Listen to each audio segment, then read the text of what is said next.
우리 오늘 우리에게 주신 하나님의 말씀 함께 보도록 하겠습니다. 마가복음 1장 1절부터 20절까지 말씀입니다. 마가복음 1장 1절부터 20절까지 말씀입니다. 저 한 절 여러분 한 절 교독하고 마지막 절은 합독하도록 하겠습니다. 하나님의 아들 예수 그리스도의 복음의 시작이라.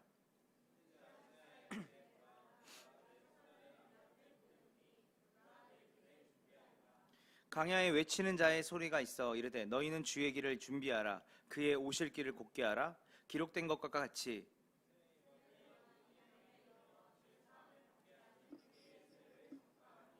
온 유대 지방과 예루살렘 사람아 다 나아가 자기 죄를 자복하고 요단강에서 그에게 세례를 받더라.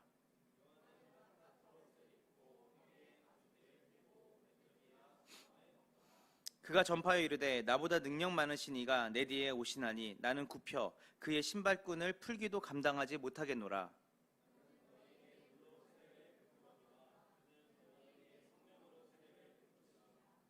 그때 예수께서 갈릴리 나사렛으로부터 와서 요단강에서 요한에게 세례를 받으시고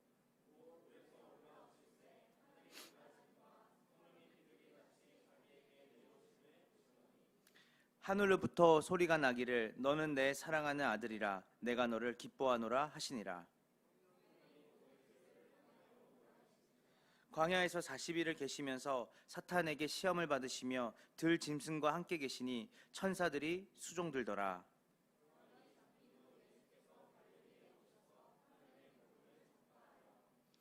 이르시되 때가 찼고 하나님의 나라가 가까이 왔으니 회개하고 복음을 믿으라 하시더라.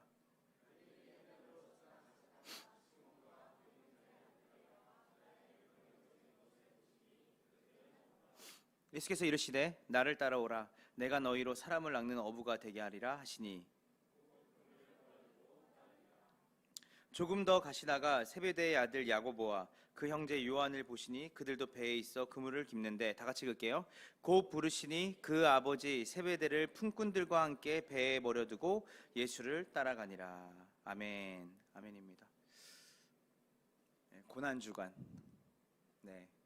그리고 이제 곧 부활절이죠. 그래서 우리 4월 정기 예배가 그리스도의 십자가의 고난을 깊이 묵상하는 그 주간, 또 그리고 그러면서도 그 부활을 기대하고 또 부활을 바라보는 이 시간에 저희가 이렇게 정기 예배를 드렸어요. 근데 물론 우리가 고난 주간에 또 우리가 부활을 또 우리가 교회력에 따라서 잘 지키고 또 그것들의 의미를 되새겨보는 일은 굉장히 중요한 일입니다. 그렇지만 그것이 어떤 특정하고 그런 어떤 이벤트적으로 우리가 바라봐야 되는 게 아니라, 사실은 복음은 늘 그리스도의 십자가의 고난과 또 부활의 영광을 늘 이야기하는 것이죠. 그래서 오늘 어떤 특별한 메시지를 전하기보다는 여러분들에게 다시 한번 우리가 성경을 통해서 복음이 무엇일까? 정말 복음이 무엇일까? 여러분들이 와, 복음이란 것이 이런 거구나 라는 것을 너무나 명확하게 나오는 이 본문이거든요. 여러분이 알 수 있는. 그래서 여러분이 누구에게든지 이 장면을, 이 본문을 펴서 복음이 무엇인지를 설명해 줄게 라고 할 때 가장 적실한 본문 중에 하나가 마가복음 1장 1절부터 20절이고, 저는 로마서 1장이라 생각하는데, 오늘 이 마가복음 1장 1절부터 20절을 통하여서 여러분들이 복음의 본질이 무엇인지 오늘 깊이 또 같이 생각해보고, 이 예수 그리스도의 십자가와 그 부활이 주는 그 의미가 오늘 이 본문을 통해서 우리에게 가장 선명하고 분명하게 나타날 것이라고 믿고 말씀을 전하도록 하겠습니다. 자, 여러분, 이 마가복음 1장 1절부터 20절까지의 내용 중에 우리가 1장 1절을 딱 보면요, 이렇게 시작이 됩니다. 하나님의 아들 예수 그리스도의 복음의 시작이라. 쉬운 성경을 읽어드리면 하나님의 아들이신 예수 그리스도의 복음은 이렇게 시작되었습니다. 자, 도대체 복음이 뭘까? 복음의 시작은 무엇일까? 우리가 말하잖아요. 복음이 뭘까? 복음의 시작은 뭐야? 그 복음의 끝은 뭐지? 라고 할 때 우리는 굉장히 형이상학적인 얘기로 우리는 복음을 설명하면 안 되고, 이 예수 그리스도라는 분이 이 복음을 소유하고 계신 분이에요. 그러니까 그리스도의 복음이에요. 그러니까 그분의 하신 일, 다시 한번 얘기하지만 복음은 그분이 하신 일과 관련돼 있고 그분의 일과 관련돼 있는 거예요. 그러니까 여러분들이 복음을 이해할 때 예수 그리스도를 분리하고 복음을 전할 수 없죠, 당연히. 그리고 여러분 복음을 이야기할 때 그리스도께서 행하시고 이 땅 가운데 이루신 그 사역과 별개로 복음을 여러분 이야기해서는 안 되는 것이죠. 왜냐면 오늘 성경 뭐냐면 예수 그리스도의 복음은 이라고 했으니까. 그래서 그 복음은 이렇게 시작되었습니다 라고 얘기하면서 마가복음 1장 1절은 이렇게 시작이 됩니다. 우리가 이제 복음의 본질이 무엇일까? 그 복음의 본질과 오늘 여러분들이 딱 보면 느끼는 거는 뭐냐면 마가복음 1장 1절부터 20절까지의 내용이 이 복음과 과연 무슨 상관이 있을까? 이 마가복음 1장 1절부터 20절까지의 내용이 단순히 예수님이 우리 얘기 너무 잘하는 거죠. 예수님이 광야에서 시험을 받으시고 세례를 받으시고 그리고 어부들이 예수님을 따르는 이 장면이 과연 복음과 무슨 관계가 있을까? 다시 한번 얘기하지만 예수님의 복음, 그러니까 그분이 행하신 모든 일들이 복음이에요. 복음과 관련되어 있는 거예요. 복음의 본질을 살펴볼 때 예수님이 행하신 그 사역이 바로 그 자체가 복음이라는 것을 여러분이 이해할 필요가 있는 것이고, 그리고 여러분이 잘 아셔야 되는 것은 복음이라는 것, 즉 그 기쁜 소식은, 예수님이 가지신 기쁜 소식은 무엇이냐면 하나님의 통치와 다스림이 예수님을 통해 시작되었다는 거예요. 자, 이 말은 어려운 말이 아닙니다. 아담이 타락한 이후에 모든 사람들이 죄 가운데 있었어요. 그 말은 뭐였냐면 하나님의 통치를 벗어나고 하나님의 목적과 뜻을 빗나게, 어긋나게 살아가는 상태를 우리는 뭐라고 말하냐면 죄가 왕노릇하는 상태라고 말하는 거예요. 이해되십니까? 그러면 하나님 나라는, 즉 다른 게 뭐냐면 예수님이 이 땅에 오신 그 목적, 예수님이 이 땅에 왜 오셨는가? 그분이 우리의 죄를 사하시고 우리를 구원하셔서 하나님의 백성으로 우리를 회복시키려고 오신 거예요. 즉 무슨 말이냐면 여러분들의 좋은 목적과 여러분이 원하는 뜻으로 여러분들을 예수님이 번영을 주거나 여러분들이 원하는 뜻을 이루러 오신 게 아니라 여러분을 하나님의 통치와 다스림 가운데 들어가는 그 존재로 회복하러 오셨다고. 그래서 여러분들이 바울이 사나 죽으나 내가 누구의 것이로다? 예수의 것이고 하나님의 것이라고 말하는 거예요. 이게 궁극적으로 예수님이 우리에게 오신 궁극적인 복음의 끝이에요. 즉 뭐냐면 하나님의 통치를 받고 그분을 따르는 삶, 그것을 위해 이 땅에 오신 거예요. 그래서 우리가 이 부분에서 이 본문을 들어가기 전에 한 번 더 또 우리가 생각해야 될 부분은 뭐냐면 예수님의 존재는 어떤 존재일까라는 거야. 우리 하나님의 아들이라는 것을 너무 잘 알죠. 사실은 우리가 신앙생활을 하면서 가장 많이 우리가 들었던 말은 예수님은 하나님이시고 그분은 하나님의 아들이시다. 근데 예수님이 인간이시다는 말을 우리는 잘 들어보지 못해요. 그러나 교리적으로 보고 우리의 믿음의 선배들이 교회 2000년 역사 속에서 예수님을 말할 때 예수님은 완전한 하나님이시지만 완전한 인간이세요. 완전한 인간. 여러분이 이 부분은 너무 강해요. 예수님의 그 신격, 예수님의 그 하나님 되심의 신성에 대해서는 너무 여러분들이 많은 얘기를 들었어요. 예수님 하나님의 아들이셔. 예수님 하나님이셔. 그러나 그 예수님은 또 인간으로 오셨어. 완전한 인간. 인간인 척한 게 아니에요. 많은 이단들이 나왔죠. 예수님이 인간인 척하셨다. 예수님이 인간인 척하셨고 아픈 척하셨고 졸려온 척하셨고 십자가에 매달려서 고통스러운 척하셨다. 사실 이것이 영지주의거든요. 이단이죠. 예수님이 실제로는 인간의 몸을 입고 오시지 않은 거예요. 그냥 영으로만 예수님 생각하는 거예요. 그렇지 않죠. 예수님은 온전한 인간으로 오셨어요. 그래서 100% 하나님이시자 100% 사람으로 오신 분이 누구시라고요? 예수님이에요. 자, 그러면 예수님이 사람으로 오신 목적은 뭘까요? 이것도 형이상적이면 안 돼요. 예수님이 사람으로 오신 목적이 여러 개가 있어요. 그러나 저는 본질적으로 중요한 것 두 가지를 여러분들께 얘기를 해야 이 본문이 여러분이 이해가 되기 때문에 얘기하는 거예요. 첫 번째는 뭐냐면 아담이 타락하고 우리 모두가 하나님께 뭐 한 거예요? 아담 이후에 모든 사람은 범죄한 상태가 된 거예요. 즉 무슨 말이냐면 우리는 이제 죄와 사망의 그늘에 살아갈 수밖에 없는 존재가 된 것이죠. 그래서 아담이 타락한 이후에 모든 인간들은 어디 가운데 있죠? 죄와 사망의 가운 한복판에 있는 거예요. 누구든 이 죄를 벗어날 수 없고 누구든 이 죽음을 벗어날 수 없는 거예요. 이해되십니까? 그래서 이 아담이 타락한 이유, 근거는 뭐냐면 하나님의 법을 지키지 않고 따르지 않았기 때문이에요. 그게 뭐였죠? 선악과예요. 하나님이 먹지 말라는 거 그들이 먹었어요. 하나님이 하지 말라는 거 그들이 했어요.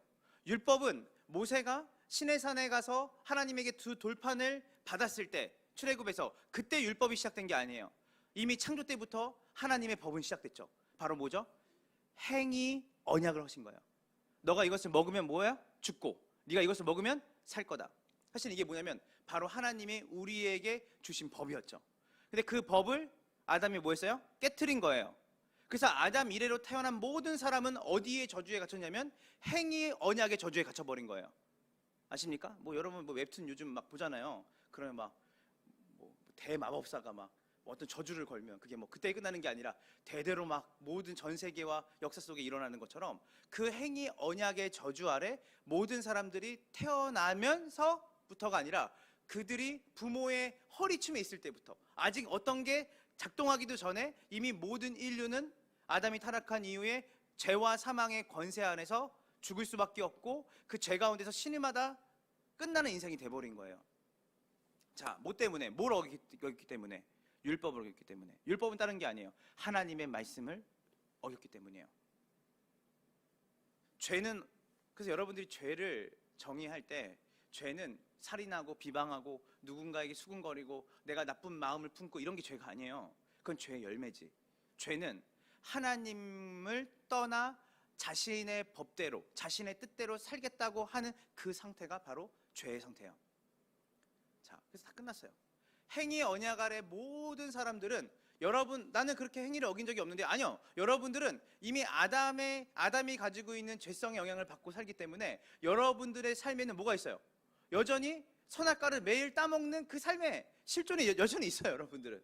그래서 여러분들이 하나님을 사랑한다고요? 아니요. 여러분이 오늘 아침부터 지금까지 여러분의 삶을 봤을 때 여러분이 하나님을 사랑해서 하는 일보다는 여러분의 자신의 안위와 여러분 자신의 감정과 여러분 자신의 기쁨대로, 만족대로 했던 일들이 많잖아요. 그것이 선악과를 따먹는 거예요. 늘 하나님 중심이 아니라 내 중심으로 살아가는 거예요. 모든 인간은 다 이렇게 살았어요. 모든 인간은 이렇게 살 수밖에 없었어요. 왜냐하면 이제 하나님을 떠나 살기로 대표성을 가진 아담이 그렇게 결정하고 살았기 때문이에요. 자, 근데 이 부분을 로마서 1장, 2장, 3장, 4장, 5장, 6장은 뭐라고 말하냐면 예수님이 라스트 아담, 예수님의 별명은 마지막 아담이에요. 마지막이라는 뜻은 무엇이죠? 첫 번째가 있다는 뜻이에요. 근데 둘째, 셋째는 없어요. 예수님이 마지막 아담이에요. 그래서 예수님은 한번 따라해 보겠어요? 역할 모범. 크게 따라하세요. 역할 모범. 예수님이 첫 번째 아담은 뭐 했어요? 하나님이 지으시고 하나님 보시기에 심히 좋았더라라고 하는 그 상태에서 그가 벗어났죠. 맞나요? 이거 어려운 거 아니잖아요. 맞죠? 근데 그래서 그가 첫 번째 아담이 실패한 그 자리에 라스트 아담, 라스트는 뭐예요? 끝이라는 거예요. 왜냐하면 그 다음에 아담이 올 필요가 없다는 거예요. 그 분이 완전한 인간으로 우리의 몸을 입고 이 땅에 오신 가장 궁극적인 목적은 뭐냐면 우리의 원래 하나님이 의도하신 그 인간, 참 인간이죠. 하나님이 보시기에 심히 좋았더라라고 하는 하나님의 의도대로 살아가는 참된 인간은 어떤 모습일까? 그 인간으로 예수님이 우리에게 역할 모범을 보이시기 위해서 이 땅에 오신 거예요. 그래서 웨스트민스터 소율이 문답에는 뭐라고 나오냐면 예수님을 율법의 성취자로 보는 거예요. 율법, 하나님이 지키라고 하는 모든 법을 누가 성취하신 거예요? 누가 지키신 거예요? 예수님이 지키신 거예요. 이해되십니까?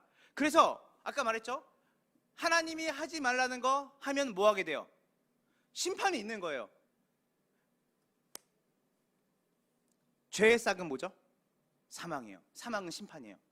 그런데 여러분, 예수님 믿고 여러분 죽는다고 해요? 안 죽는다고 해요? 죽지 않는다고 하잖아요.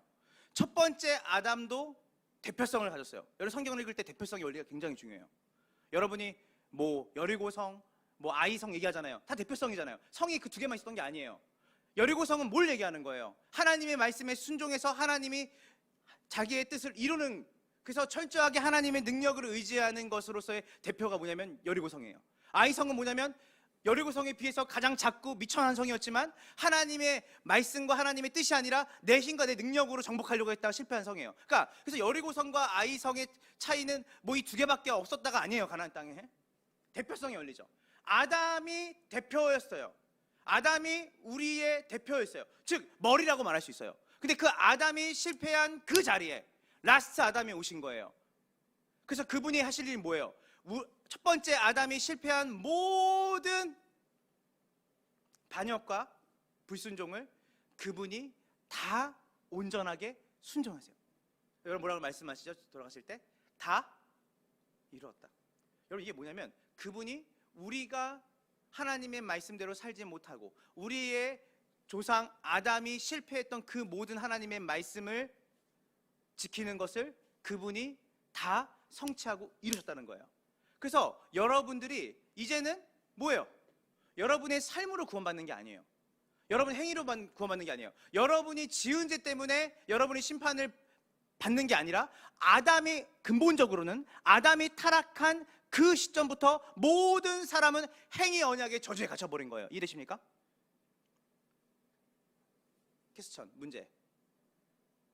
예수님 재림하시고 이 땅에 오시면 행위의 언약이 없어질까요? 안 없어져요. 하나님은 신실하시다고요. 그래서 요한계시록에 보면 뭐가 있어요? 생명의 책이 있고 생명의 책이 있고 우리의 행위의 책이 있어요. 여전히. 이해되십니까? 그래서 잘못 성경을 이해하는 사람은 뭐냐면 여기서 열심히 살아야지. 여기서 열심히 살아야지. 그래도 예수님 믿는 것 별개, 그리고 우리가 어떤 행위하는 건 별개 이렇게 생각한단 말이에요. 그렇지 않아요. 우리는 행위의 언약은 주님 다시 오셔도 깨지지 않아요. 여전히 있어요. 나는 은혜 언약만 알고 있었는데 근데 여러분이 지은 행위로 구원받는 게 아니라고 했어요. 맞나요? 여러분이 한 행위로 칭찬받는 게 아니에요.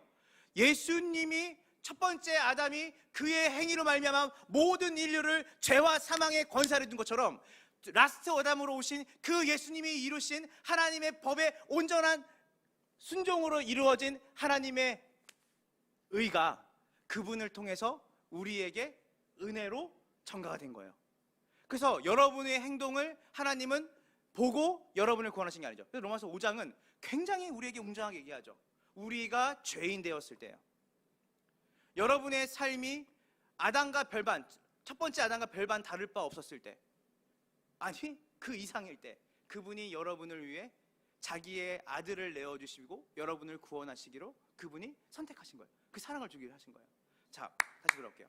그래서 완전한 하나님이신 예수님, 그렇지만 그분이 완전한 인간으로 오셔서 죄를 알지 못하는 모든 인류는 이미 죄에 오염됐기 때문에, 죄의 바이러스에 살기 때문에, 그 언약의 저주 안에 갇혀있기 때문에 언약의 저주의 바깥에서 오늘 인간은 아무도 없었어요.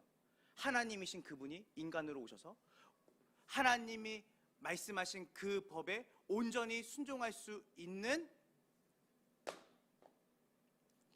분으로 오셔서 우리의 행위 저주를 끝내내게 오셔야 됐기 때문에 인간의 모습으로 오시는 것이에요. 자, 오늘 이런 이해를 여러분들이 100% 이해하지 못해도 이 이해를 가져야 마가복음 1장 1절부터 20절까지 내용이 이해가 되는 거예요. 자, 여러분 우리는 이 마가복음 1장 1절부터 20절까지 뭐냐면 예수님이 뭐 하는 시점이죠? 공생애를 시작하는 시점이에요. 공생애는 뭐예요? 이전까지는 예수님이 메시아의 정체성을 가지고 그분이 어떤 활동을 하신 게 아니에요. 구원자로 활동하신 게 아니에요.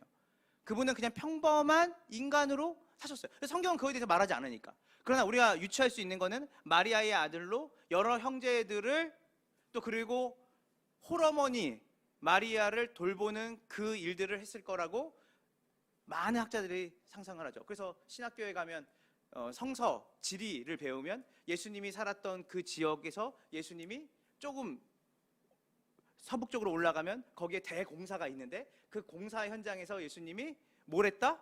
노동을 오랫동안 하셨을 거다. 누구를 위해서?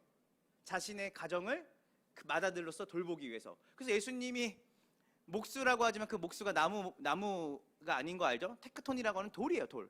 예수님은 돌을 쪼고 돌을 부수고 돌을 깨는 그 일들을 하신 분이에요. 그러니까 쉽게 말하면 막 노가다의 전형적인, 그리고 굉장히 못생기시고 굉장히 볼품 없으시고 굉장히 고생 많으냐. 예수님 보고 그래서 주변 사람들 있잖아요. 네가 아직 50이 안 됐는데 예수님 그때 당시에 얼마나 노안으로 보였길래 예수님 33살 돌아가셨는데 네가 거의 50밖에 되지 않은 것처럼 보이는데 어떻게 이런 말 하냐. 예수님이 그렇게, 여러분 생각해 보세요. 17살을 여러분을 더 플러스로 본다고 생각하면 기분 나빠요, 안 나빠요? 나쁘죠. 예, 저도 엄청 나쁠 것 같아. 당신 환갑 아니에요? 오씨, 이렇게. 예. 근데 예수님이 그렇게 이 땅에 인간으로 오셔서 우리의 모든 고통과 아픔을 채울하시고 30살까지의 그분이 완전한 인간으로서의 삶, 특별히 메시아의 정체성을 가진 공생애를 시작하기 전에 철저하게 인간의 그 삶 속에 우리가 느끼고 있는 모든 고통과 아픔과 가난과 아버지를 잃음과 가족을 돌봄과, 그리고 그때 당시엔 탕가놀이가 더 많았거든요.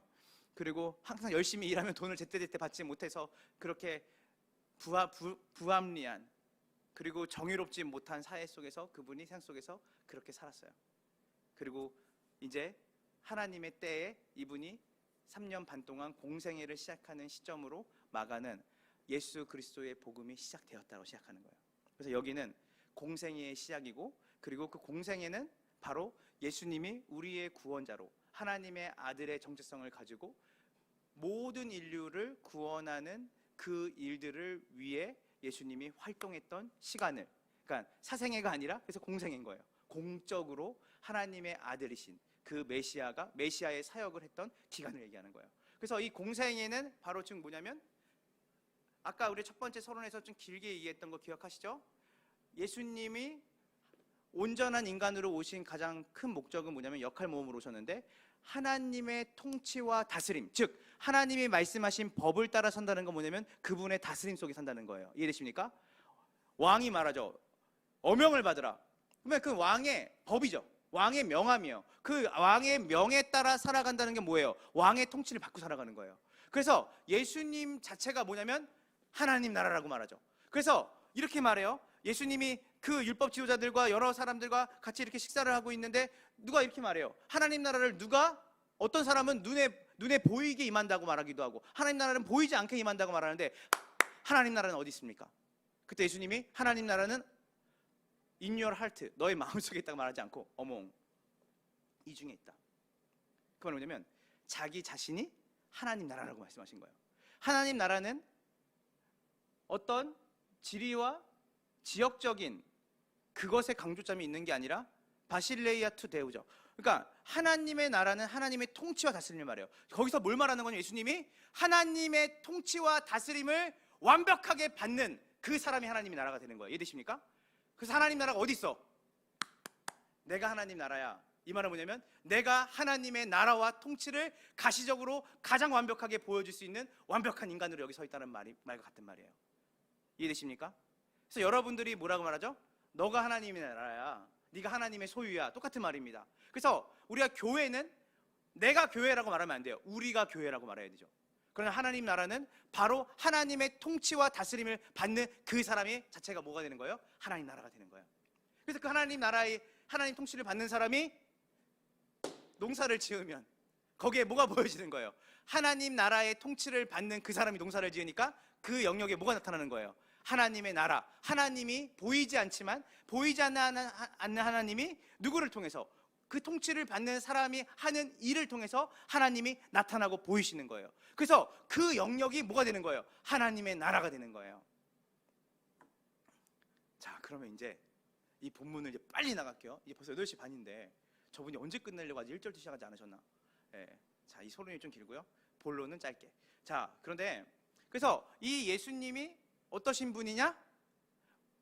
완벽한 역할 모범으로 우리에게 하나님의 통치와 다스림을 받는다는 것이 무엇인지를 우리에게 보여주는 장면이 본문이 이 본문이에요. 그래서 복음을 서신서에서, 바울은 서신서에서 복음을 뭐라고 얘기하냐면 예수 그리스도의 죽으심과 부활하심이라고 말해요. 그래서 복음은 예수 그리스도의 죽으심과 부활하심. 그런데요, 바울이 로마서에서는 이것을 더 확장시켜서 얘기해요. 예수님의 죽으심과 부활하심을 담지한 사람, 경험한 그 사람이 바로 뭐가 되는 거예요? 하나님 나라가 되는 건데, 예수님의 죽으심과 부활하심에서 멈추는 게 아니라 복음은 이 죽으심과 부활하심을 통해 하나님의 통치와 다스림을 받는 것까지가 복음이라고 얘기를 해요. 그래서 톰 라이트라고 하는 신학자는 복음을 이렇게 얘기하죠. 하나님이 다스리신다. 이해되십니까? 복음이 뭐라고요? 하나님이 다스리신다. 하나님이 통치하신다. 이게 복음이에요. 자, 복음은 예수 믿고 천당 가는 게 아니라 하나님이 다스리십니다. 그래서 여러분들이 빨리 천국 갔으면 좋겠어, 빨리 우리 여기 떠나서 유토피아 가고 싶다고 말하면 안 돼요.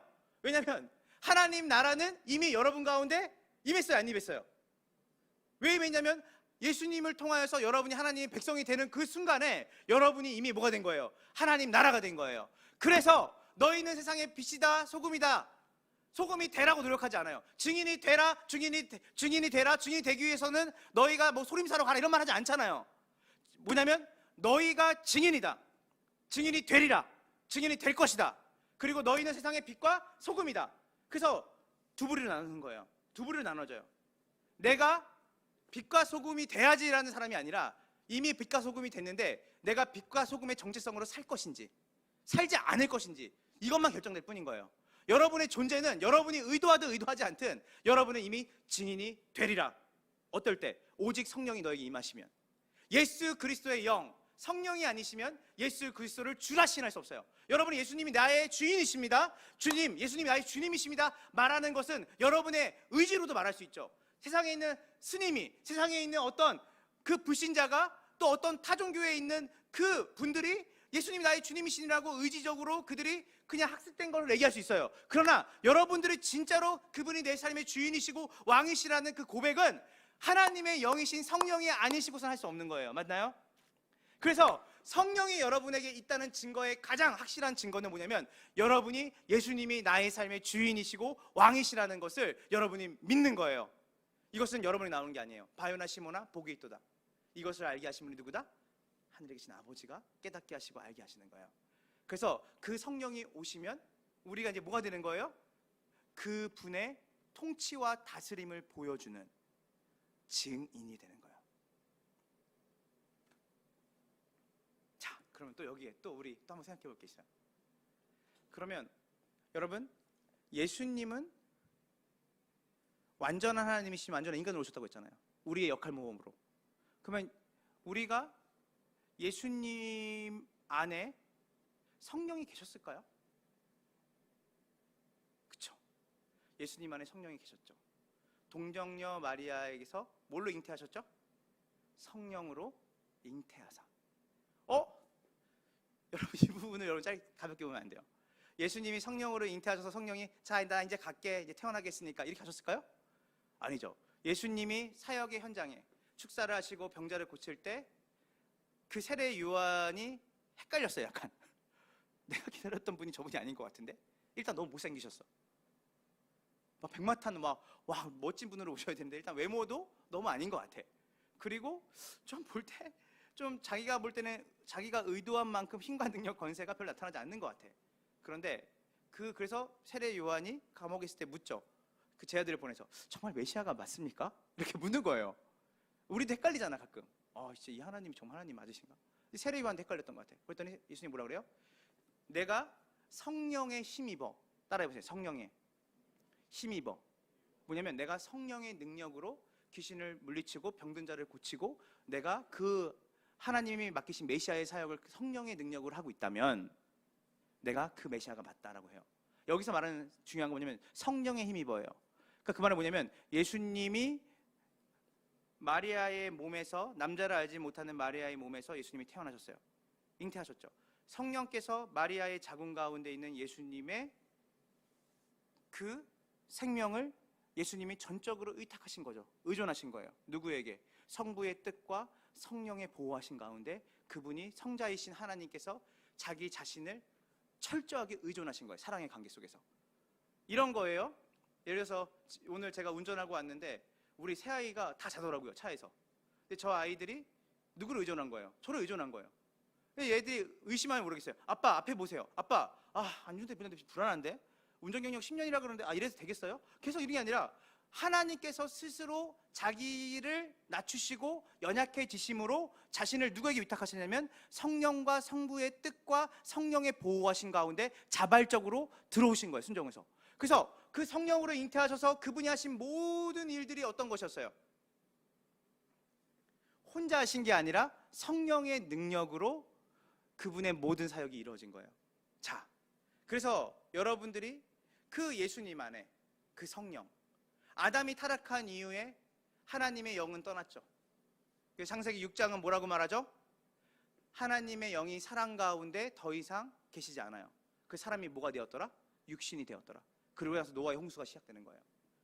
죄를 지은 하나님의 말씀에 불순종한 인간의 안에 하나님의 영, 하나님의 호흡이죠. 르하으, 하나님의 네피시, 하나님의 그 호흡은, 하나님의 영이신 성령은 죄 가운데 거할 수 없는 분이에요. 근데 예수님, 완전한 인간이시자 완전 하나님이신 그분은 아담이 타락한 이후에 유일하게, 인류 역사상 아담이 타락한 이후에 처음으로 하나님의 영이 거하시는 분으로 이 땅에 오신 거예요. 그 말은 뭐예요?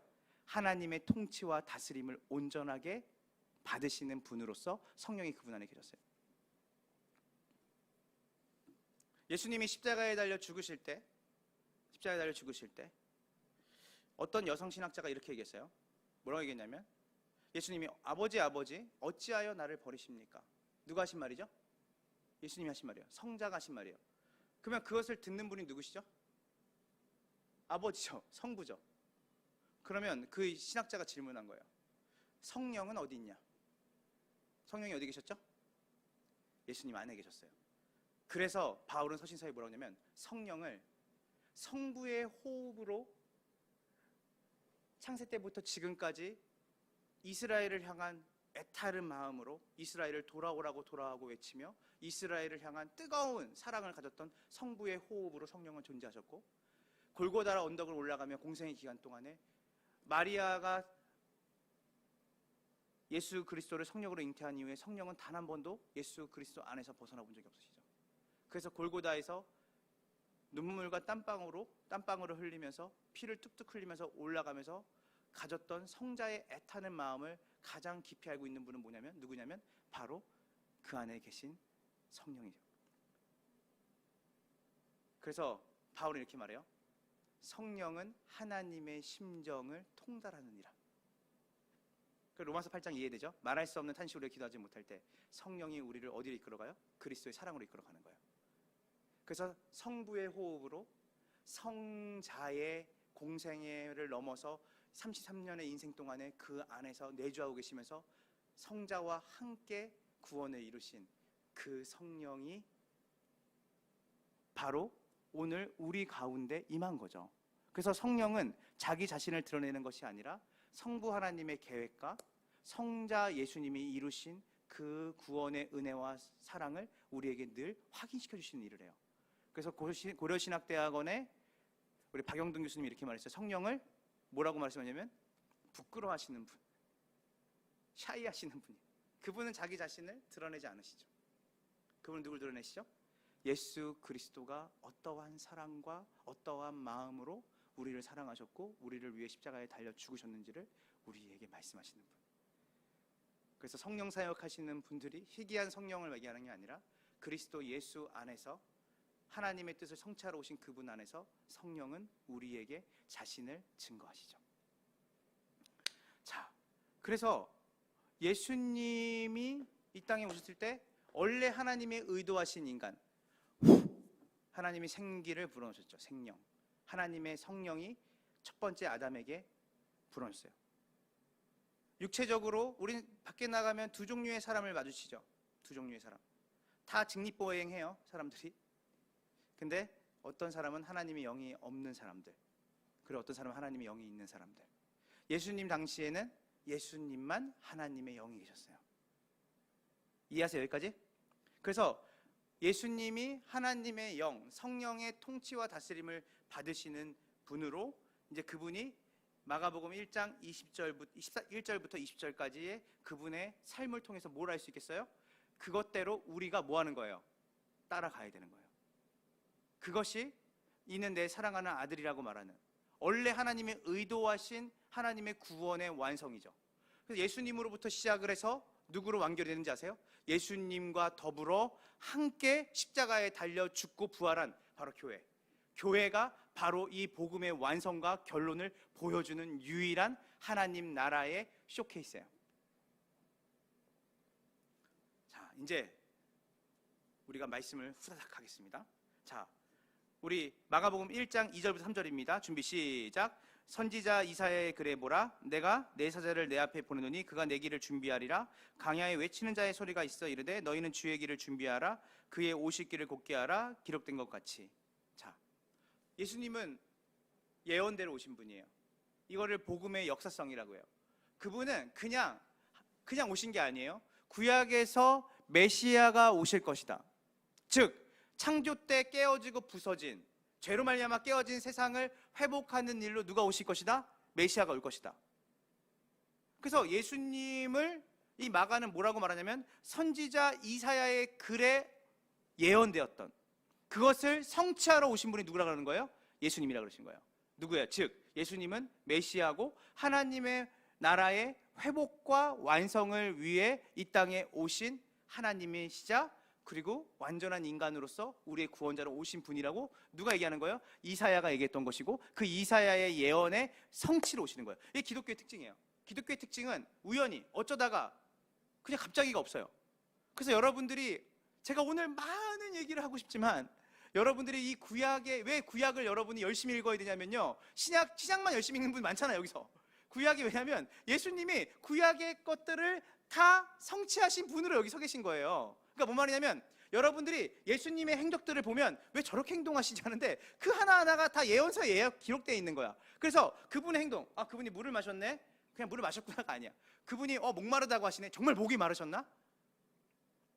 아니죠. 모든 예언을 성취하는 거예요. 왜 그분이 십자가 달렸는데 왜 다리에 뼈가 부러지지 않았지? 상하지 않았지? 다 예언이에요. 그래서 우리가 구약에 기록된 모든 것들이 다 누구를 가리키는 거예요?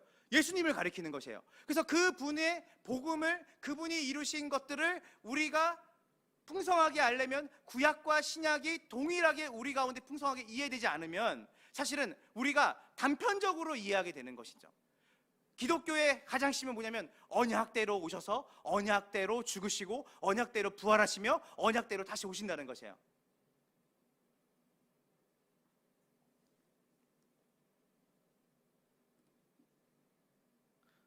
자, 4절 한번 보겠습니다. 4절 다 같이 한번 읽어볼게요. 4절. 자, 4절 띄워주세요. 자, 준비 시작.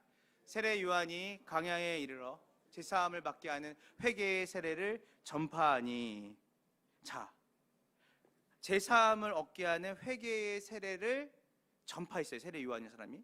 이 세례 요한은 이사야가 예언할 대로 먼저 메시아의 길을 예비하는 사람으로 그 사람이 촉구하는 거예요. 회개의 세례를 받으라고 촉구하는 거예요. 여러분, 근데 이 요한이 뭐라고 말하냐면 예수님을 보시면서 나는 뭐라냐면 나는 물로 세례를 주지만 그분은 뭘로 줄 것이다? 성령으로 세례를 주실 것이다. 여기서 여러분, 기독교 신앙의 핵심에서 세례라는 것이 굉장히 중요한 개념이 있다는 걸 이해해야 돼요. 이제 부활절이니까 여러분이 세례와 이 부활과 예수님의 죽으심과 이 세례가 굉장히 밀접되어 있는 거예요. 그러니까 세례는 그냥 뭐 우리 6개월 신앙생활 열심히 해서 문답하고 끝나는 게 아니라 세례는 사실은 우리의 정체성이 무엇인지를 우리가 공동체에게 고백하고 공동체가 그것을 확증해주는 날이에요. 아, 이제는 내가 어떤 사람이에요? 회개의 세례예요. 회개는 뭐죠? 메타노이아예요. 여러분이 마음과 생각이 변화받는 거예요. 이제는 여러분들이 죄 가운데 살지 않고, 제가 뭐라 그랬어요? 하나님을 떠나서 살아가는 사람이 아니라 이제는 여러분이 죄와 사망, 즉 뭐냐면 하나님 나라의 반대말은 뭐냐면 세상 나라인데 세상 나라의 특징이 뭐냐면 이 세대를 본받지 말아라. This age죠. Come to age. 올 세대를 본받아라. 뭐예요? 이제는 이전 것은 지났으니 보라 새 것이 되었다라고 말하는 그 궁극적인 그 말씀은 무엇이냐면 로마서 우리가 12장에서 이제 너희는 이 세대를 본받지 말고 너희 마음의 변화를 받아서, 사실 로마서 1장 12장 1절부터 3절까지는 회심에 관한 이야기죠. 여러분들이 받는 이 세례는 그렇기 때문에 어떤 예식이나 리추얼, 형식이 아니에요. 예전이 아니에요.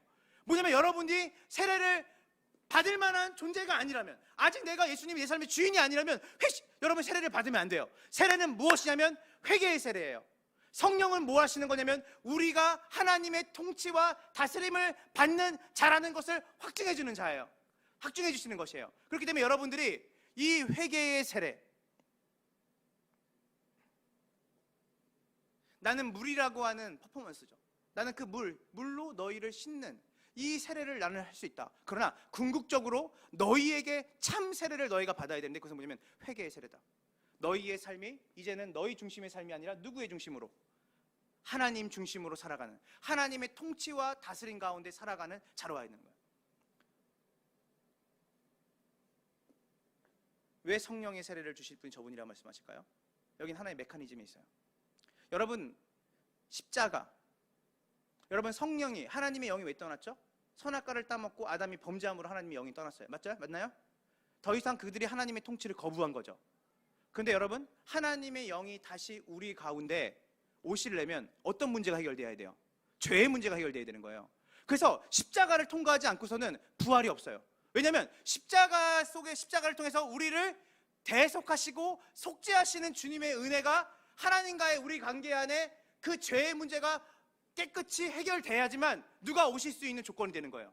성령이 오실 수 있는 조건이 되는 거예요.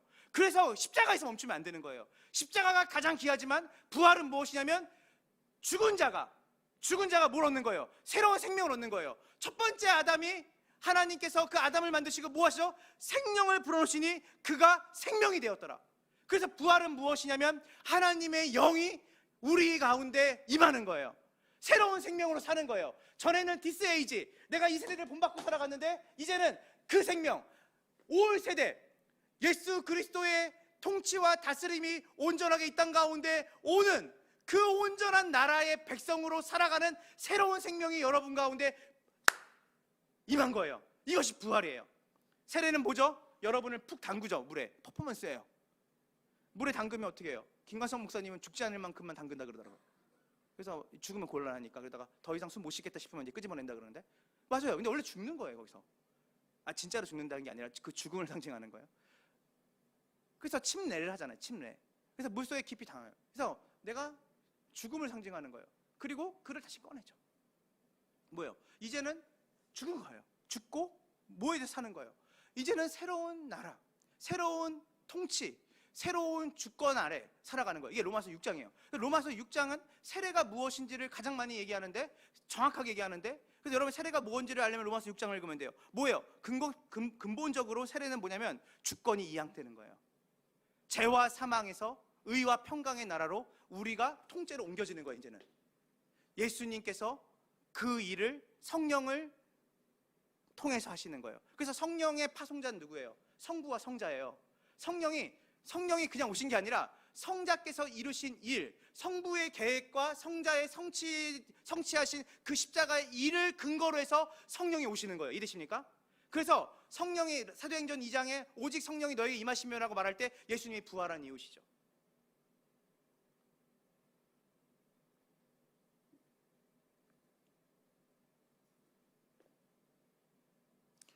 육신으로 오신 예수님이 물 세례를 받으셨죠. 예수님 세례 받으셨어요. 그리고 성경이 주님께서 친히 설명하신 물 세례와 성령 세례가 함께 가는 일을 증거하기 위해서 뭐가 나오죠? 성령이 비둘기처럼 누구한테 임해요? 예수님께 임하는 거예요. 그 전까지는 성령 세례가 없었어요. 성령으로 세례를 받을 수 있는 사람이 없어요. 예수님만이 유일하죠. 그럼 예수님은 죄가 있으신 분이에요? 그래서 한번 죽었다 나오셔야 되나요? 그 의미가 아니죠. 예수님이 어디와 결속되어 있다는 거예요? 바로 이스라엘과 결속되어 있는 것이고, 바로 여러분과 결속되어 있는 거예요. 그래서 그분이 역할 모범으로 그 세례를 받으시는 자로 서 있는 거예요. 죄가 없으신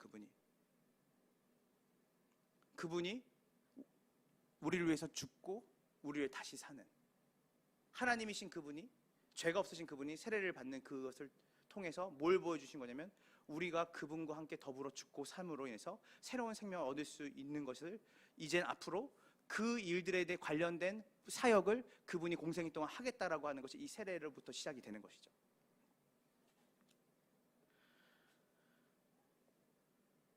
여러분, 우리는 이 복음이라는 것, 그러니까 아까도 얘기했지만 복음은 하나님이 통치하시고 다스리신다. 자, 그러면 여러분, 저는 옛날에 이게 잘 이해가 안 됐어요. 존 파이퍼가 하나님이 복음이다라는 책도 썼지만 예수님이 복음이다라는 책 썼어요. 저는 오늘 내용은 제 머리에 창의력으로 끌고 와서 얘기하는 게 아니에요. 그래서 여러분이 통섭적으로 성경을 봐야 되는 것이에요. 이 내용은 가장 기본적이고 기초적인 것이에요. 복음이 뭘까? 예수님처럼 살아가는 것이 복음이에요. 복음은 하나님의 다스림과 통치하심이니까. 그래서 우리가 복음을 사변적으로 종교의 세계에 들어가서 신비적이고 그런 어떠한 그냥 우리가 그냥 복음이라는 걸 죽고 나서 뭐 영원한 나라를 간다라고 하는 그런 사변적인 걸 전하면 안 되는 이유가 거기 있는 거예요. 예수님이 성육신 하신 이유가 뭘까? 예수님이 왜 인간으로 오셨을까? 가장 기쁜 소식, 하나님의 통치와 다스림을 받는 삶이 어떠한 삶인지를, 복음의 본질이 무엇인지를 그분이 살을 입고 피를 가지시고 우리와 같은 인간의 몸을 입고 이 땅에 오시면서 복음을 보여주는데, 그 복음은 형이상학적이지 않고 구체적이고 실질적이며 그분의 일상을 피하지 않으셨어요. 여러분, 이 땅 가운데 그분이 선지자의 예언처럼 우리의 모든 질고를 뭐 하시냐면요, 체휼하셨어요. 체휼이 뭐예요? 모든 것들을 여러분이 느끼고 있는 모든 것들을 그분이 몸으로 다 맞이했다는 거예요. 배신당해 본 적 있을까요? 예수님이? 있으시죠? 예수님 아파 보신 적 있으실까요? 여러분, 십자가의 형틀만큼 가장 고통스러운 형틀은 없대요. 여러분이 아무리 아프게 비참하게 죽다 할지라도 침 뱉고 모욕당하고 주먹으로 얼굴을 갈겨지고 죽었는지 안 죽었는지 옆에 옆구리에 창을 꽂아보기도 하고. 근데 그분은 어떤 분이었어요? 그분의 정체성은 하나님의 아들이었다고. 내가 죽어 마땅한 사람이 아니라, 그래서 뭐라고 말해요? 내가 마음만 먹으면 12관단이 넘는 천사들이 와서 여기 하루아침에 다 멸망시킬 수 있어. 맞죠? 그분은 그런 권한이 있으신 분이니까. 그분이 그런 모욕을 당하셨어요. 여러분, 우리 모욕당할 때 많잖아요. 우리 누가 나 우습게 보고 나를 깎아낼 때 있잖아요. 우리 못 견디잖아요. 예수님은 그 일을 33년 동안 그냥 형이상적으로 하나님이시니까이 아니라, 그분이 나는 그렇게 33년을 살았다. 모든 것을 가지신 하나님께서. 하나님은 부모로 잃은 아픔이 아십니까? 나는 요셉을 일찍 잃었다. 하나님 일해 보신 적 있으세요? 나는 단 한 번도 노동을 멈춰본 적이 없다. 불의한 세상 속에 살아본 적 있으세요? 적어도 지금보다 100배 1000배는 로마 제국이 압제당하고 있는 유대 사회가 더 정의롭지 못했고요, 더 불합리한 세상이 있었어요.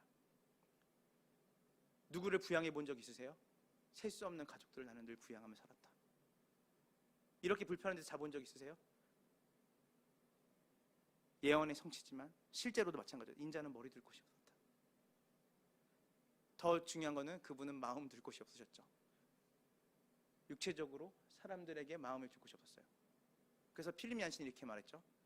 흑암같이 칠흑같이 어두운 깜깜한 한참도 안 보이는 곳에 작은 빛이 임했다. 굉장히 낯설죠. 예수님이 이 땅에 오실 때 정말 낯설으셨을 거예요. 우리가 외국 가면 낯설잖아요. 온 세상이 낯설으셨을 거예요. 왜냐하면 그분은 거룩하신 분이었거든요. 그분은 깨끗하신 분이셨거든요. 우리가 어떻게 이렇게 더럽고 불결한 사람들, 영적으로든 육적으로든 이런 사람들 어떻게 살 수 있어? 그분은 우리와 같이 나셔서 그렇게 전부를 사셨어요. 복음이 사변적이라고요? 복음이 형이상학적이라고요? 예수님이 이거 아시냐고요? 예수님이 여러분의 모든 질고를 감당하시고 여러분의 모든 질고를 체휼하시려고 이 땅에 오신 거예요. 하나님의 통치와 다스림을 받는다는 것은 그렇기 때문에 형이상학적이지 않아요. 구체적이죠. 실제적이죠. 복음을 형이상학적으로 만드는 사람일수록 이단성이 깊죠. 사실은 복음은 우리의 삶의 일상의 모든 것들을 품는 거예요. 그분이 그렇게 하나님의 통치를 받는 것이 무엇인지를 우리에게 보이시며 사셨으니까.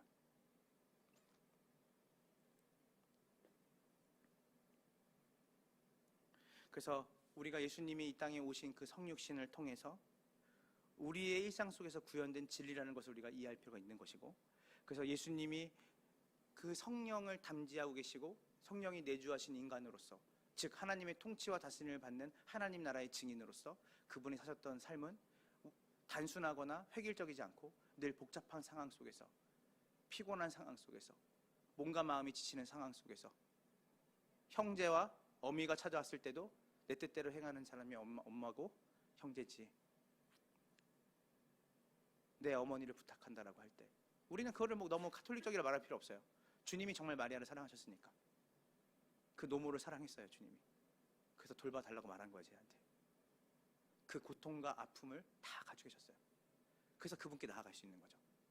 그래서 우리 복음은 누군가의 아픔을 외면하는 복음은 아니죠. 이 복음은 누군가의 슬픔이 작다고 말하는 복음이 아니라 사실은 이 복음은 우리의 모든 삶에 예수 그리스도의 대사로, 또 누군가의 삶에 예수 그리스도의 대사로 우리가 존재하고 그들을 화목케 하고 회복하는 일로 이 땅에 구체적으로 부름받았다는 것을 예수님의 성육신을 통해 하나님의 나라가 무엇인지를 통해서 우리가 깨달고 알 수 있다는 것입니다.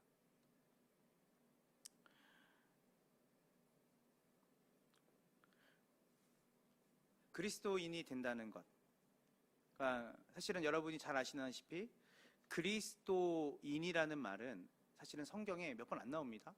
오히려 100번 넘게 나오는 말은 제자입니다. 제자. 그러니까 제자가 뭐죠? 따르는 사람이에요. 그러니까 뭐냐면 그리스도인은 사실 그리스도인이라는 것은 우리 스스로 그리스도인을 말한 게 아니라 그리스도를 따르는 사람으로부터 유래한 말입니다. 그러면 여러분, 그 제자, 따른다라고 하는 그 제자는 무엇이죠? 유대인들은요, 제자와 스승의 관계, 랍비와 그 랍비를 따르는, 랍비의 가르침을 따르는 제자와의 관계를 어떤 랍비에 관하여, 랍비가 가진 지식에 관하여 배우는 것이 아니라 사실은 그 랍비가 가지고 있는 모든 그 랍비의 삶과 가치를 본받기 원하는 것을 제자라고 그럽니다.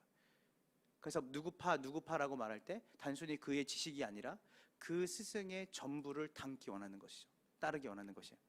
그래서 그리스도인이 된다는 것은 오늘 이 본문에 나오는 예수님의 성육신과 예수님이 사셨던 그 삶의 궁극적으로 근본이 하나님 중심이고, 그분이 회개의 세례, 즉 완전한 인간으로 오셔서 하나님의 백성으로서 살아가는 삶의 여정으로 우리를 인도하신다는 것을 이해할 필요가 있는 것이고, 또한 그분의 성육신, 그분이 인간으로 오신 그 목적은 하나님의 통치와 다스림이 구체적으로 우리의 일상 가운데 이루어져야 됨을 보여주는 것이죠. 그리고 그분이 어땠죠? 공생애 때 여기 나오잖아요. 그분이 세례를 받으실 때 비둘기처럼 성령이 날아가시고, 이건 이사야서에 나오는 예언의 성취인 겁니다, 여러분. 이사야서에 나와요. 그리고 성부가 뭐라 그러죠? 이는 내 사랑하는 아들이다. 그리고 성자가 거기서 무릎을 꿇고 세례를 받으시죠, 물에서. 자, 여러분, 여기에 뭐가 핵심이냐면 이 복음 사역. 여러분이 하나님 백성이 되는 그 복음 사역의 주도권을 누가 가지냐면 바로 삼위 하나님이 가지고 있다는 걸 얘기하는 거예요. 성부와 성자와 성령이 바로 여러분들이 하나님의 백성으로 살아가는, 하나님의 백성이 되는 그 결론을 어떤 인간이 주도함이 아니라 바로 삼위 하나님의 합작으로 우리의 구원과 우리의 복음, 하나님의 통치와 다스림이 이루어진다는 것을 보여주는 것이 이 삼위일체 하나님이 성경에 가장 명확하게 나타나는 장면이거든요. 이것을 통해서 복음은 바로 삼위일체 하나님의 작품이라는 것을 우리에게 말하고 있는 것이에요. 자, 그런데 이제 여기는 마가복음이 너무 좋은 거는 다른 데는 너무 길게 얘기를 해서 마치 저처럼 길게 얘기하는 것 같아요. 근데 여기서 뭐가 나오냐면 예수님이 세례를 받으시고 성령에 이끌려서 어디 가시죠? 광야로 가시잖아요. 광야로 가시는데 오늘 1장 1절부터 20절까지 1장 1절부터 20절까지 다 나오는데요. 여기 다 읽진 않을게요. 여러분, 근데 예수님이 광야로 이끌림을 받죠. 그죠? 저는 여기서 뭘 우리에게 말씀하실까? 이거는 지금 우리 복음의 본질에 대해 살펴보니까 하나님의 통치를 받는다는 것이 무엇일까? 사실 이것만 가지고도 우리는 굉장히 많은 설교의 내용을 나눌 수 있을 것 같아요. 뭐냐면 예수를 믿는다는 것은 우리에게 어려움이 없다는 것일까? 예수를 따른다는 것은 우리에게 마귀의 시험이 없다는 것일까? 지금 이 장면은 예수님이 우리의 역할 모험으로 세례를 받으시고 하나님의 통치와 다스림을 받는 자로 살아가는 여정이 시작됐는데, 고생 끝 행복 시작이라는 것이 무색하리만큼 바로 성령께서 예수님을 어디에 맞닥뜨리냐면 세상의 한복판과 맞닥뜨리는 거예요. 여러분 잘 아시겠지만 이 세 가지의 시험은 돈과 명예와 권력에 관한 시험이거든요. 요한이 자신의 책에서 말했던 이생의 자랑과 안목의 자랑과 육신의 정욕이라고 말하는 이 세 가지의 프레임 속에 우리가 의도하든 의도하지 않든 이 세 가지 프레임을 늘 맞닥뜨리고 살아가는 삶을 살아요. 늘 돈 때문에 걱정하고 물질 때문에 걱정하고 다른 사람들이 나를 수치스럽게 만드는 것에 대해서 너무 싫어하고 내가 저 사람보다는 좀 더 나은 사람이라는 걸 증명하며 살아가려고 하고, 그리고 내가 누군가에게 컨트롤할 수 있는, 내가 그 사람보다 좀 낫다라는 것을 가지고 누군가를 지배하는 구조로 가기 원하는 것이 늘 우리에게 있어요. 사실 이거는 단순히 시대와 문화의 산물이 아니라 죄의 결과죠. 근데 예수님이 이 시대 속에서, 이 세상 속에서 여러분이 그리스도인이 된다는 것, 예수님이 제자가 된다는 것은 지금 예수님이 받은 이 세 가지의 시험이 여러분에게 매일매일 있을 수 있다는 거예요. 그래서 그리스도인이 된다는 것, 예수님을 따른다는 것, 하나님의 통치와 다스림을 받는 하나님의 백성으로 산다는 건 의미는 여러분의 매일매일 삶 가운데 이런 시험이 끊이지 않고 있다는 거예요. 아내와 남편과의 관계에서, 때로는 자녀와의 관계에서, 때로는 같은 간사와의 관계에서, 직장 안에서 관계에서, 저 사람이 나보다 조금 더 많은 돈을 받는 것을 못 견뎌할 수 있고, 저 사람이 나보다 좀 더 인정받는 걸 못 견뎌할 수 있고, 내가 저 사람보다 더 나은 대접을 받지 못하는 것 때문에 힘들어할 수 있는 거죠. 자, 근데 예수님이 이 시험을 예수님이 자발적으로 받는 게 아니라 성령은 예수님을 이끌어 가시는 거죠. 하나님의 통치는 이끌어 가는데 우리가 살아가는 이 시대는 계속해서 뭐가 있는 거예요?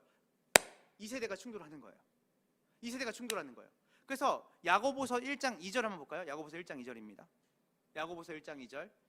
제가 읽어볼게요. 준비 시작. 내 형제들아, 너희가 여러 가지 시험을 당하거든 온전히 기쁘게 여기라.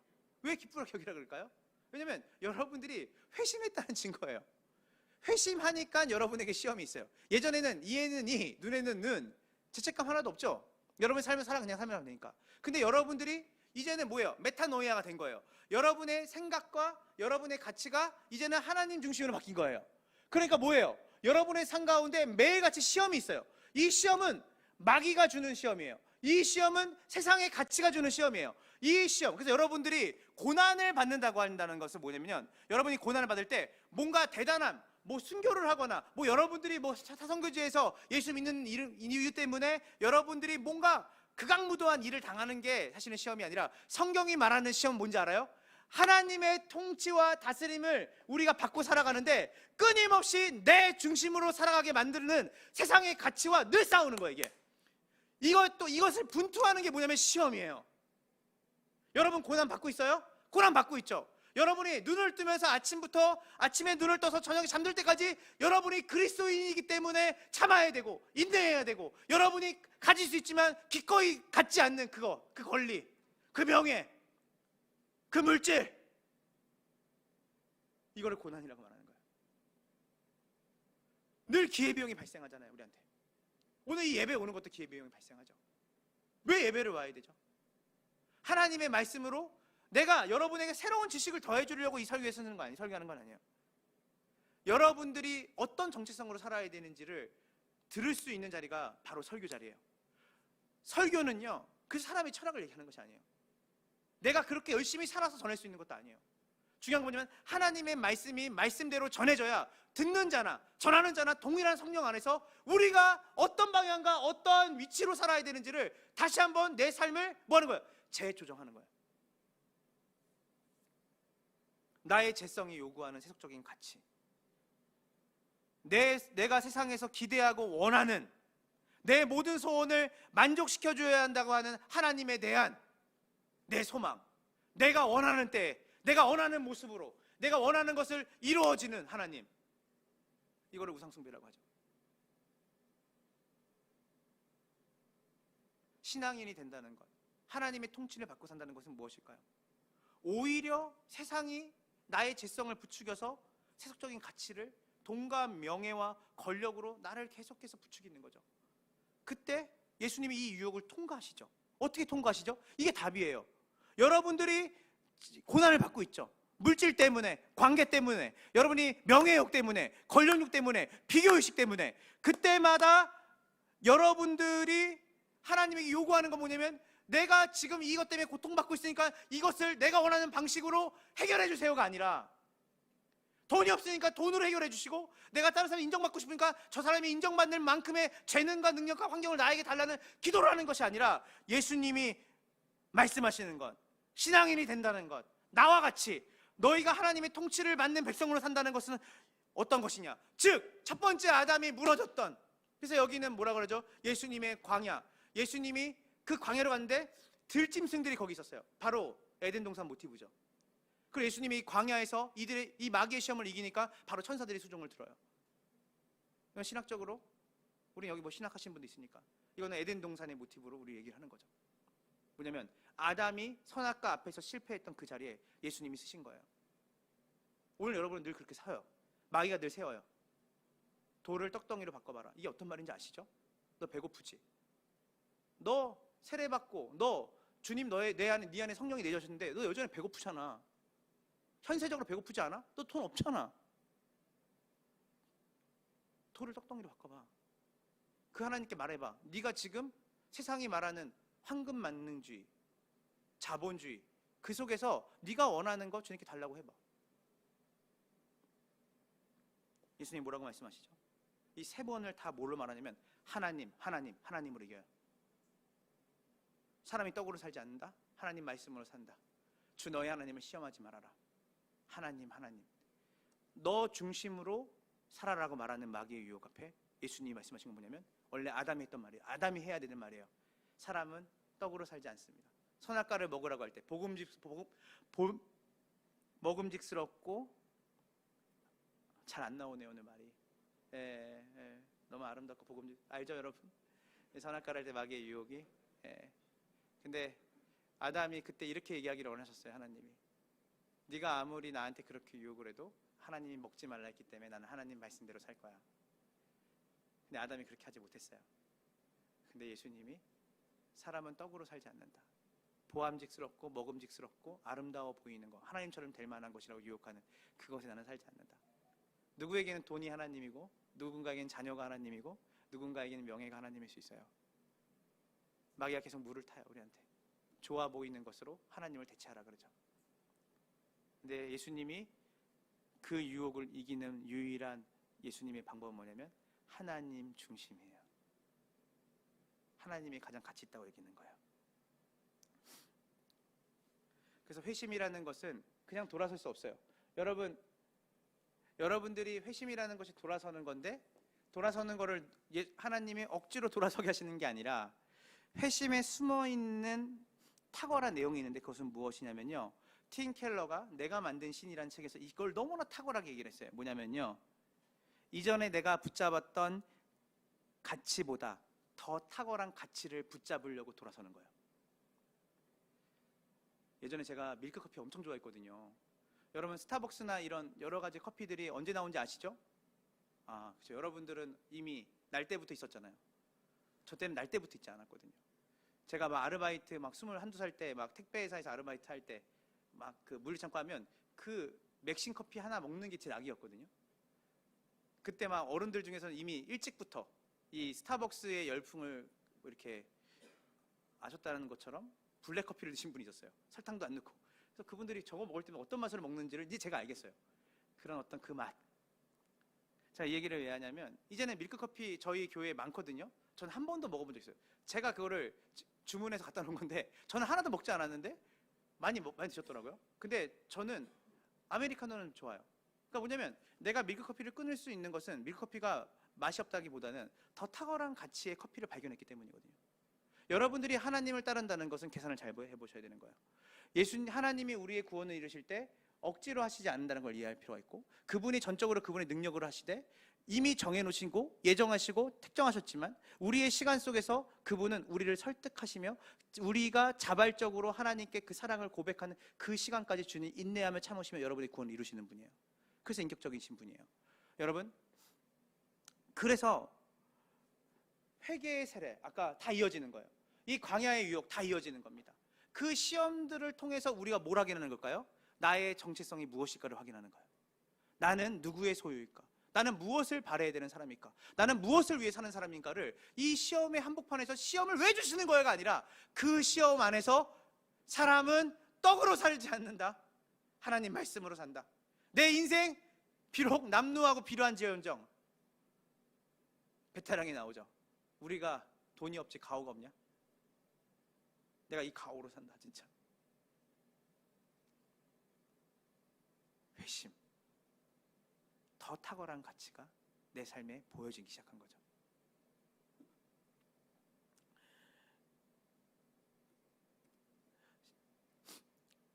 14절부터 우리 15절까지 읽겠습니다. 준비 시작. 요한이 잡힌 후 예수께서 갈릴리에 오셔서 하나님의 복음을 전파하여 이르시되 때가 찼고 하나님 나라가 가까이 왔으니 회개하고 복음을 믿으리라 하시니라. 자, 그래서 다 이어지는 내용입니다. 아까 제가 얘기했죠. 역할 모험으로 오신 그분이 하나님 나라를 보여주는, 하나님의 통치와 다스림을 보여주는 자로 이 땅 가운데 계셨다고 했어요.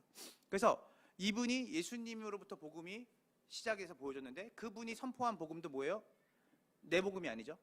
누구의 복음이에요? 하나님의 복음이에요. 하나님 중심의 복음을 전하셨어요.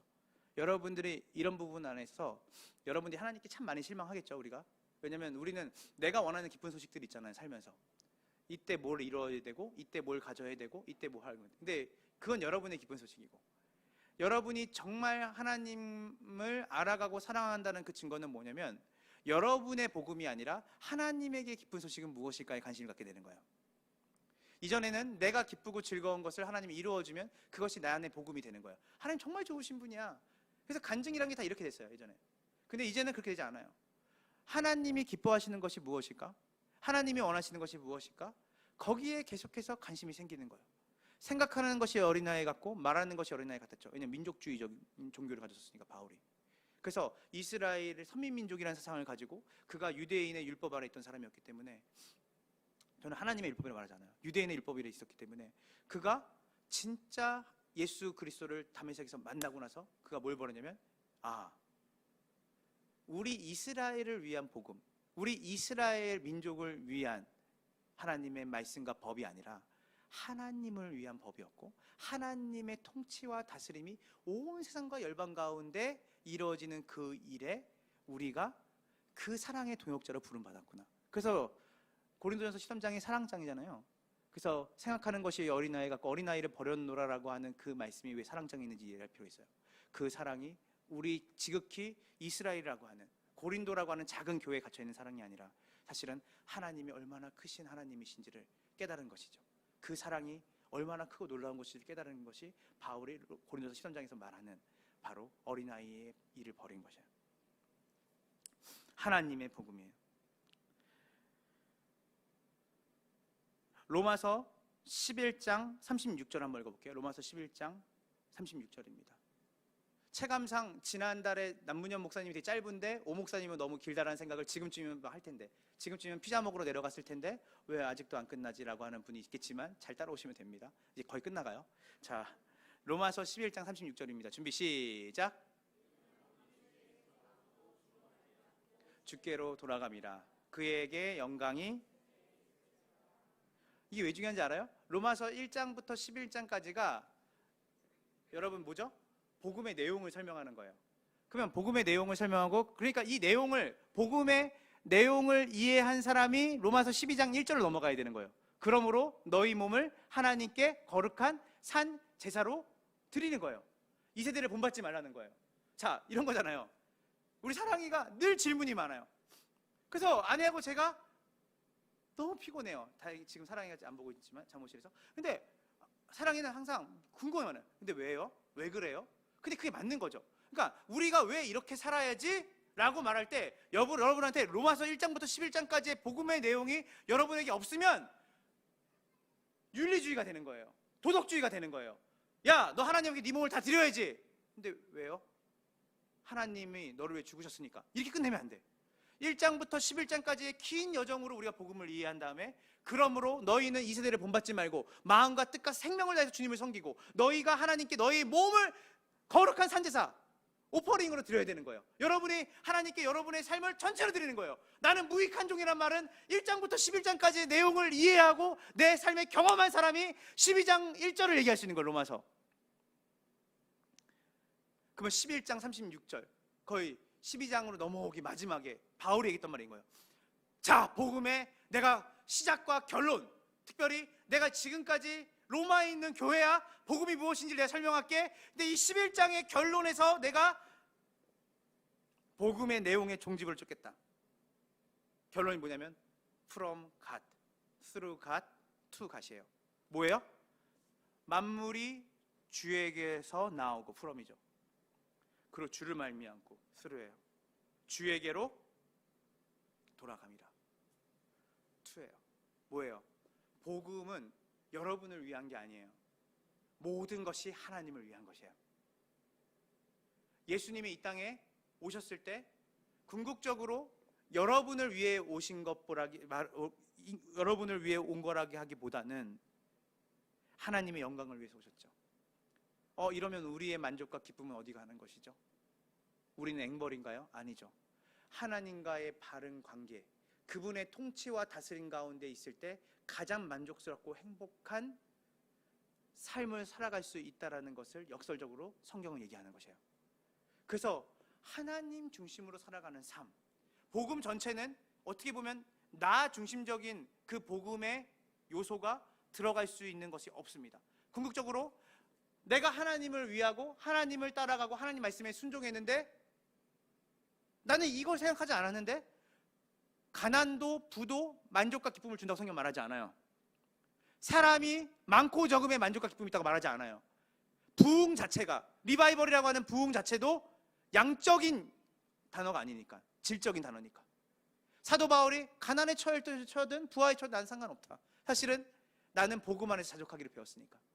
중요한 건 복음이에요. 이 복음은 뭐냐면 하나님의 통치와 다스림이라고 얘기했어요. 하나님과의 내가 바른 관계에 친밀하게 있다면 부하든 가하든 별로 상관없다. 감옥에 있든 여기에 있든 어떻게 보면 이 세상에 있든 이 세상에 벗어나든 오히려 벗어나는 게 더 좋아. 하나님의 통치다. 복음은 하나님 거다. 모든 것이 하나님으로부터 나오고 하나님으로 말미암고 하나님께로 갈 것입니다.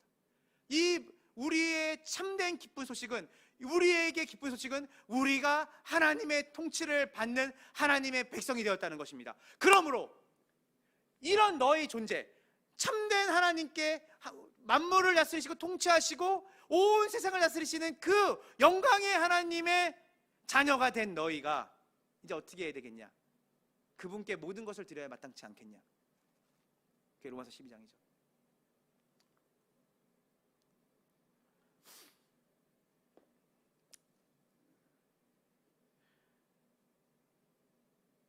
그래서 주님을 영접한다는 것은, 데이비드 폴 오셔가 얘기했죠. 주님을 영접한다는 것은 나의 보조석에 주님을 앉히는 것이 아니라 우리의 운전석에 모시는 거죠. 제가 가정을 위해 기도할 때 가장 눈물 나는 건 뭔지 알아요? 내 책임을 주님께 전가할 때요. 너무 자유해. 왜냐면 주님, 이 집의 가장은 제가 아니죠. 눈물이 나 그때부터. 주님, 우리 자녀의 아버지는 내가 아니라 하나님이시죠. 눈물이 나. 왜냐면 내가 모든 걸 다 지고 사는 거야. 오늘도 내가 잘 전해서 뭔가를 해야지라는 것이 아니라 오늘 하나님이 저를 여기 세우셨죠. 하나님이 그 생명을 주셨죠. 하나님이 그 교회를 맡기셨죠. 하나님 나에게 그 일자리를 주셨죠. 그러니까 하나님이 다스리셔야 돼요.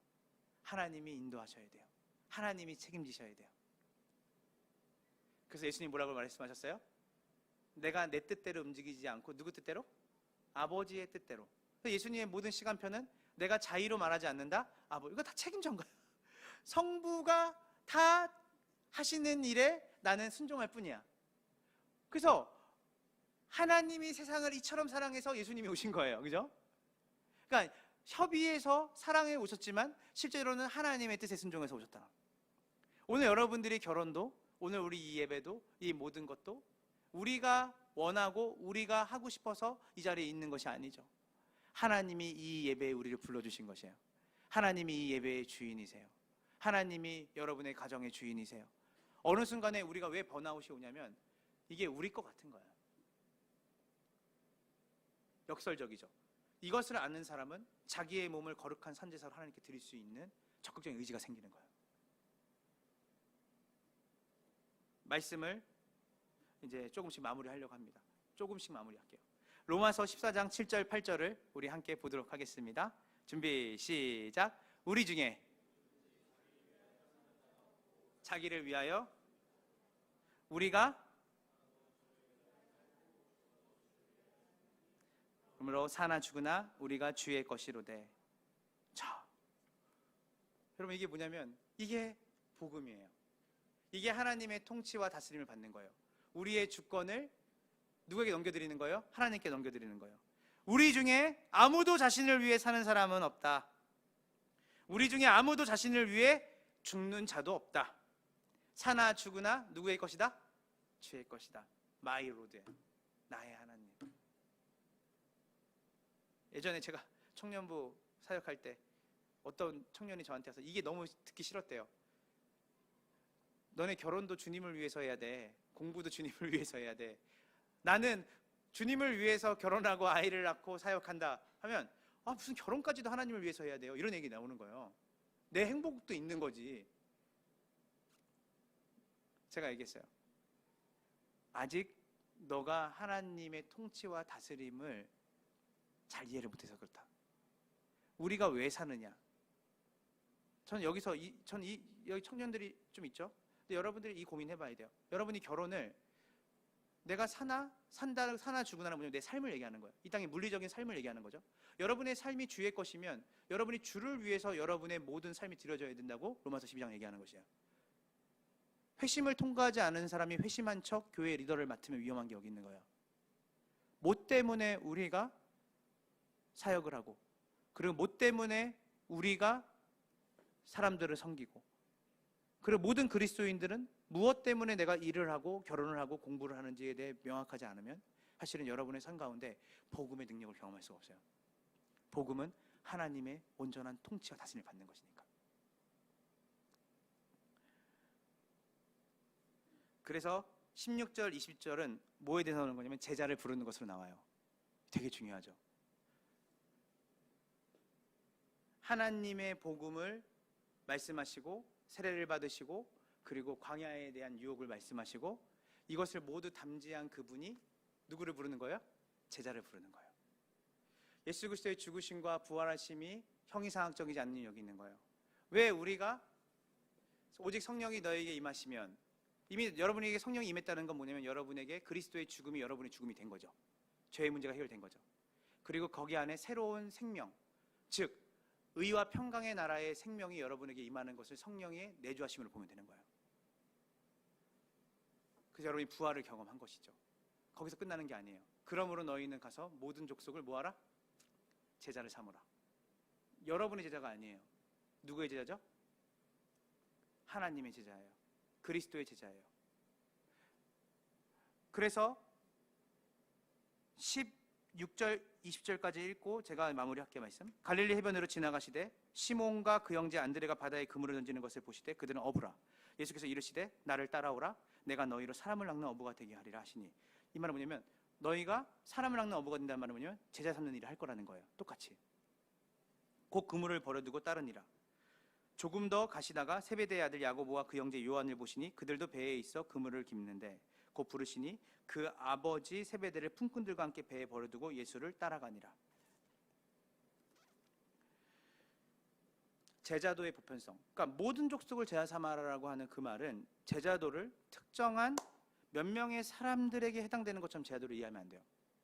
그래도 저분은 목사님이니까, 저분은 선교사님이시니까, 저분은 그래도 믿음 생활 오래 하시니까. 아니요.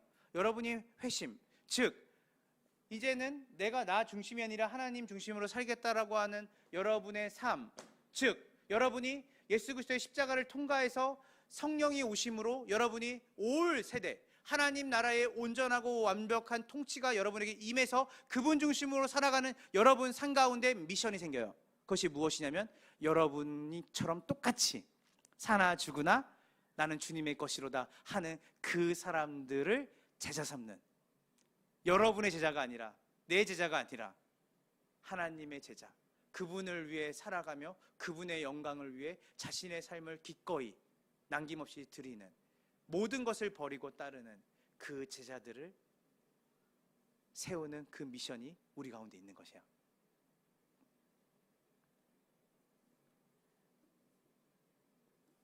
그래서 회심을 통과한 사람, 하나님의 복음을 듣고 그리고 하나님 나라 중심으로 살아가고 그분의 통치와 다스림 속에 살아가는 사람들이 제자를 삼는 거예요. 그래서 제자가 제자를 낳는 거예요.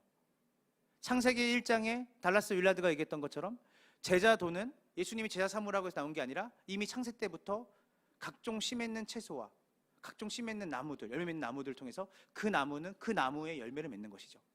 사과나무는 사과의 열매를 맺는 것이에요. 그 동물은 그 동물을 낳는 거예요. 제자도는 열매를 봐야 하는 거예요.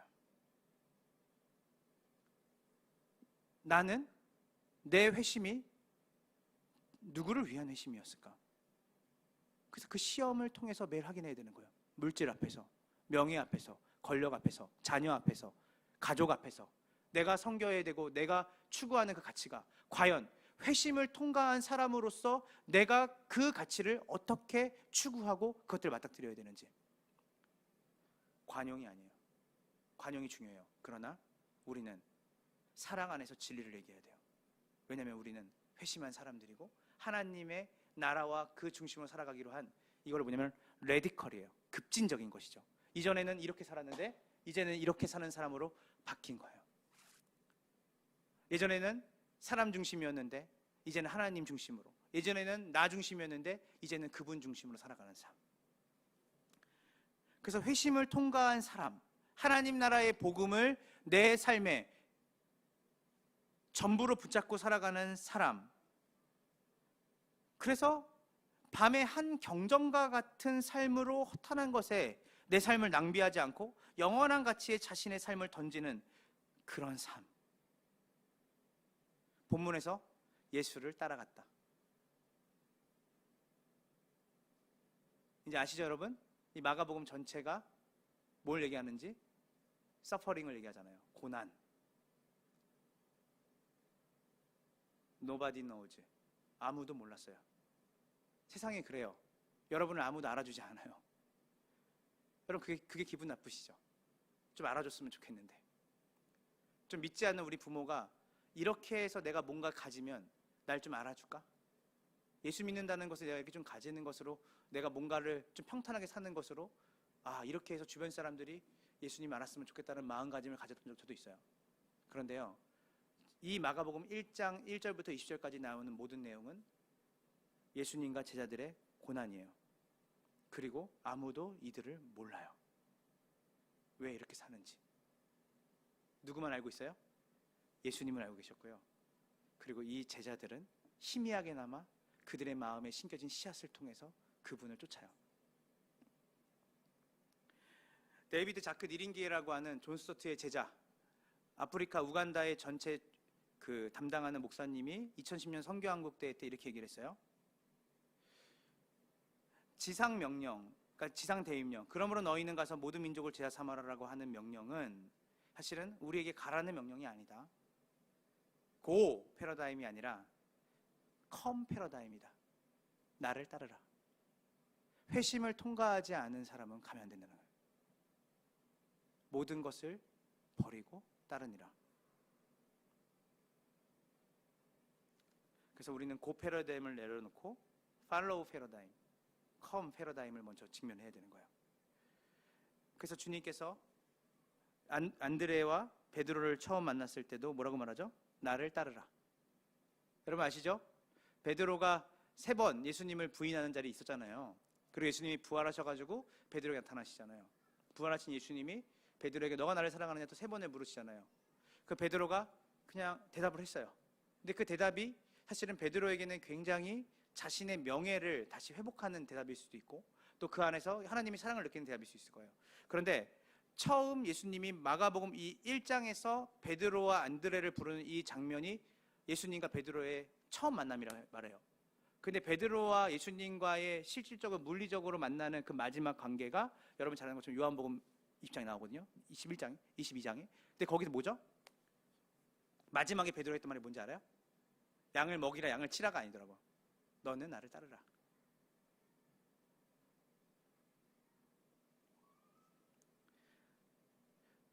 그리스도의 십자가, 부활을 담지하며 살아간다는 것이 무엇일까? 단순히 그냥 미디어 금식하고 그냥 고난주간 특세 참석해서 여러분이 원하는 소원을 아뢰고 여러분이 그 금식을 통해서 얻고자 하는 것이 무엇일까? 여러분의 일상을 포기하고 내려놓고 그냥 그때 잠시 잠깐의 이벤트로 즐기는 것이 아니라 여러분이 여러분 삶의 하나님 중심으로 생각하고 살지 않는 영역이 무엇일까? 그리고 여러분들을 통해서 하나님 나라가 이 세상 가운데 보여지고 있는 것이 있을까? 그리고 나는 정말 회심한 사람일까? 그리고 나는 이 땅의 경전과 같은 인생에 허탄한 가치를 내가 붙잡지 않고 이 짧은 인생 가운데 주님이 나에게 요구하신 하나의 사명은 바로 회심을 통과한 나와 같이 제자를 삼는 것이라면 나는 그 제자를 삼는 일에 내 삶을 드리고 있는가?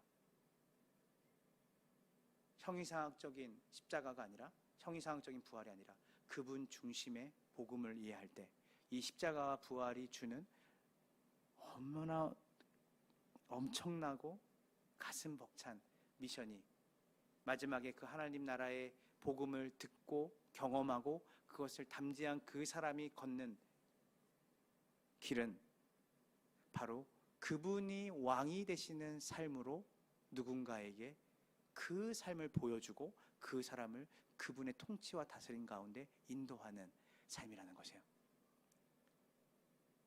왜 우리는 기쁘지 않을까요? 우리는 왜 감사하지 않을까요? 제가 사회복지팀이랑 잠깐 월요일날 잠깐이 아니죠. 되게 오랫동안 있었어요. 얘기를 많이 했는데 우리는 말씀을 들으면서 우리는 한 번도 순종하려고 말씀을 들은 적이 거의 없는 것 같아요. 그래서 뭐예요? 오늘 말씀 좋았어. 근데 순종하려고 들어봐요. 기도가 안 나오죠. 버겁죠.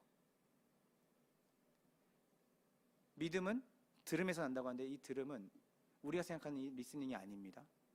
그들의 사고는 이 듣는다는 것은 순종과 연결되어 있는 거예요. 믿음은 어느 때 커지는지 아세요? 하나님에 대한 신뢰. 여러분, 사람에 대한 정보를 아무리 많이 들어도 그 사람에 대한 신뢰가 완벽하게 쌓이지 않죠. 그 사람을 직접 만나야 돼요. 그 사람을 경험해야 돼요.